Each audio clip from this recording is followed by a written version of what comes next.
Is there actually a correlation between your personality archetype and the decks you build in Magic the Gathering?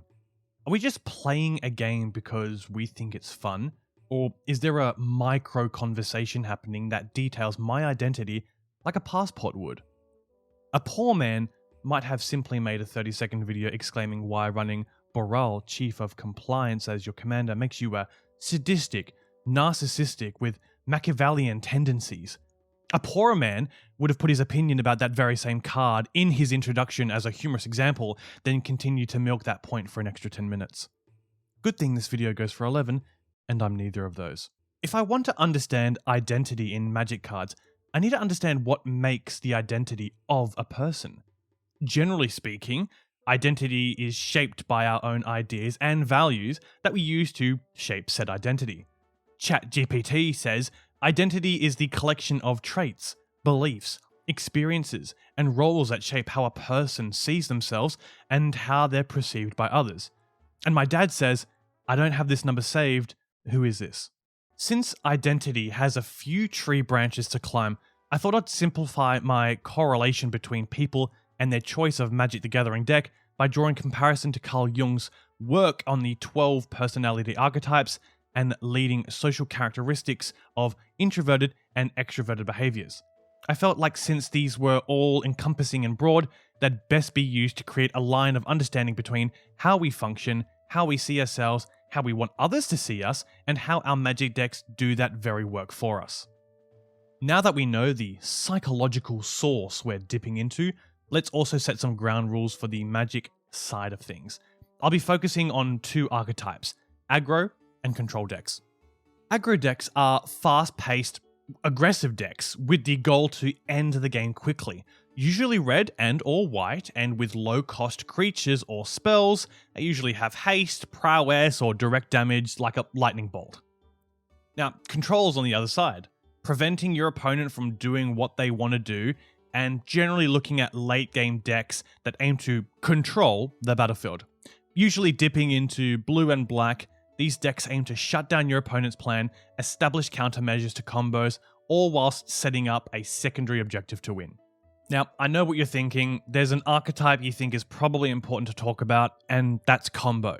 Well, combo, depending on the format and combination of cards used under this archetype, is fast-paced, winning potentially on turn 2 or turn 3, again, depending on the format you're playing, which would reflect something more akin to an aggro deck, or they might work closer to a control deck, aka mid-range, and mid-range being a deck strategy that falls between aggressive and control, focusing on a balanced approach with powerful creatures and spells to win through a combination of tempo and value.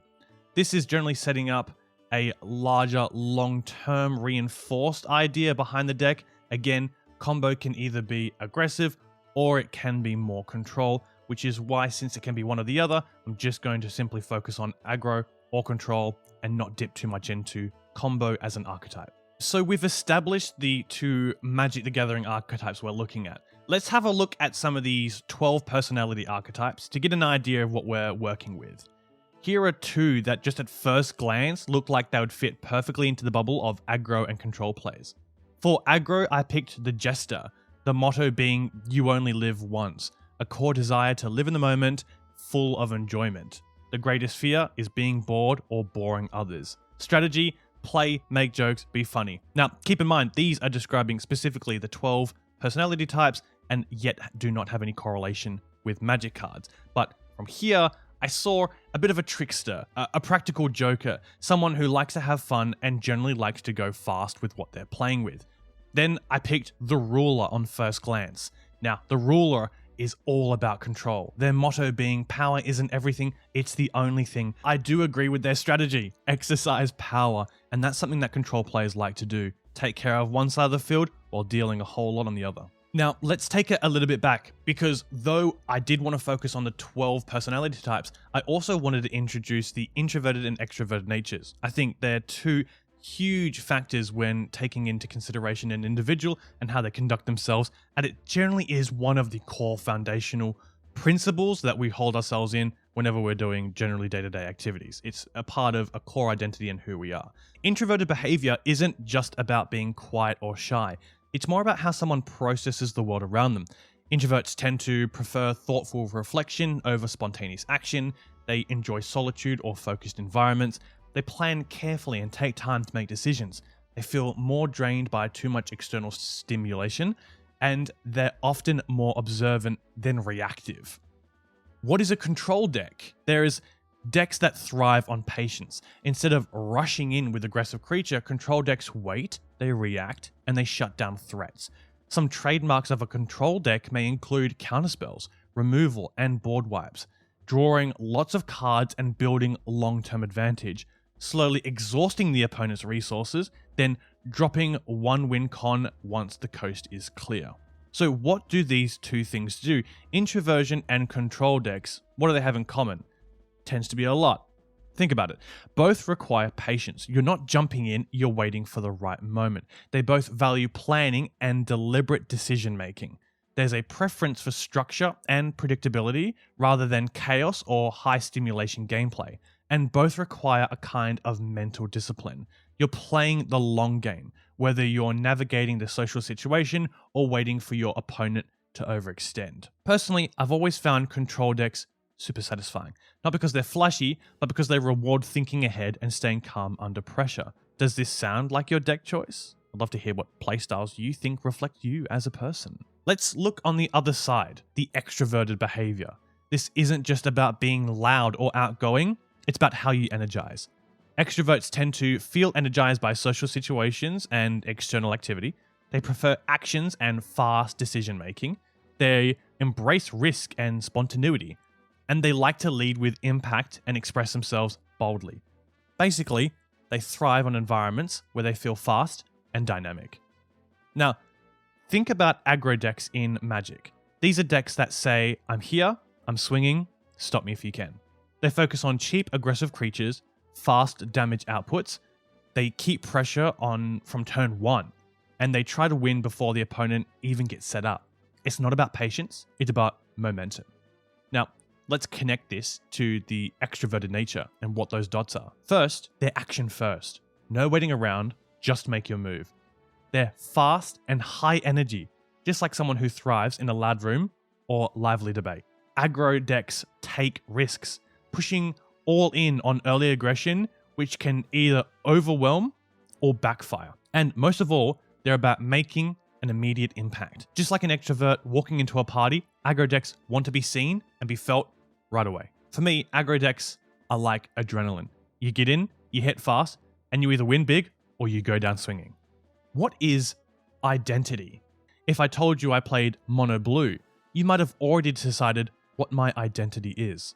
And whether or not you believe it or not, our perhaps second most used currency is reputation, right after trust. So again, when I say I play mono blue counterspells, you can trust that my reputation is about to go down the drain. Identity and reputation are different, I think. At least they are with little thought behind it. But I wager they are both just equally as important. So, wait a minute. Are we choosing the types of decks that we want to play because we think we would enjoy them? Or rather, we never had a choice to begin with because the identity and ideologies that certain colors have that we've already defined prior have. Here are some examples. Do you play elves? The Jungian archetype I've noted with this one is the caregiver. Elves work together to build something bigger than themselves. Like the caregiver, they nurture systems and support others for the greater good, even if their others are just other elves. Elves represent scaling over time, unity with nature, and careful building of advantage. People are drawn to elves, often enjoy long-term planning, efficiency, and a sense of order in growth, both in-game and in life. Or do you play goblins? Chaos, speed, instinct, the Jungian archetype, the jester. Goblins bring an unpredictable energy, mischief, and love of risk. This perfectly matches the jester, who seeks fun, disruption, and living in the moment, often laughing as the world burns. Goblins thrive on impulse, disruption, and a bit of madcap energy. Players who love goblins are often risk takers, driven by fun, unpredictability, and a desire to outsmart the system through raw energy. These folks might lean towards extroversion, humor, and creative problem solving. And they're okay with losing if it means they get a few wild hits. Or how about dragons? Power, strength, dominance, the Jungian archetype of the ruler. Dragons embody control, authority, and a commanding presence, just like the ruler, who seeks order, legacy, and influence over the world. So is Magic the Gathering a paintbrush that we pick colors to paint a picture? A self-portrait of values and identity acting as a micro-conversation between players even before the game begins? And if we look back at the example of the elves, where you are comparable to the caregiver, this doesn't even account for other factors in this TCG. The identity through art. How many more archetypes are potentially drawn in when you go from this to this? Then we get Jung's 13th personality type, the Gooner. Magic is 32 years old. So much time to give almost every tribe, every color, every playstyle a place for every personality archetype through art, playstyle, and abilities. Maybe white is not your color because you're no soldier, but perhaps your values of justice and protection in the form of angels have caught your attention. This discussion is nothing new. I'm sure countless TikTok videos have informed what type of player you are simply based on your commander. A form of humor that sits on the cusp of a socially agreed statement. And perhaps there is value in reflecting what type of deck we play. For instance, if you play Simic landfall decks, then I can assume you love watching game actions and triggers fly off the wall. Or, if you played any deck with extra turns, you could assume that you're dead to me.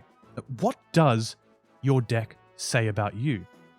Do you build decks based on how you want to be seen, or just based on what works the best? And if it is the latter, then isn't it also the former? You want to do what works best? Are you not trying to be seen in a particular way of someone who does what is best? Now, so far, this has all been about you. I haven't had the balls to talk about external social influences, such as your local community, streamers, content creators, and the all-consuming meta game. But I guess we'll just have to save that one for next time.